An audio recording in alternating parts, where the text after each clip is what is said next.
the bear or the different things, and he had a lot of memories of his youth. And he longed for a drink to come from that well.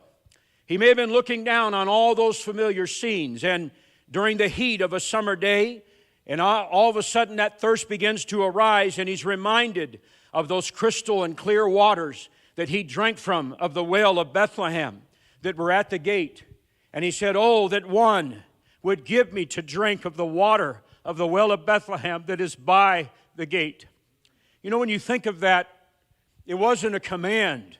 It was an expressed desire. There are things sometimes we desire so much we can't help but put them to our lips and express the words of it. And he had no intention of asking anybody to put their lives in such peril. But it was then that 3 of his bravest men broke through the host of the Philistines, and drawing the water from the cool well, brought the leathern water skin and laid it at David's feet, wiping off the sweat and perhaps even blood from the brow of their head, as they had risked everything for a drink of water for their master. These men risked their lives, and what that tells us more than anything is they realized the desire of King David was greater than their own life that they had. What David desired was greater than any desire of their heart, even to protect their own lives. You know, we think of it, we have natural reactions when something comes toward our eye, to close our eye, to hold our hand up. It's just natural. We don't even think about doing it. But they didn't think of their own safety. They thought, and they were driven by a desire that was expressed by their king. And what devotion that was, what love, what willing sacrifice. It wasn't physical strength that made these men what they were.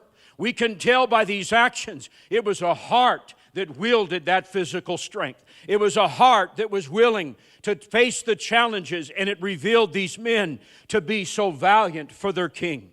David was so deeply touched with their devotion that he could not drink of the water that they had brought, but instead he poured it out as a libation. And if you look that up, it's a drink offering, and it's a similar word that is used in the offerings many times as it's poured out in the law as a drink offering unto God. And that's what it represented to David.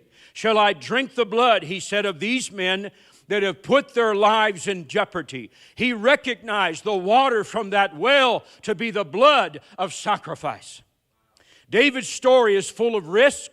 It's full of faith, of love and devotion, and of willingness of men to sacrifice all to fulfill and to bless someone else's desire.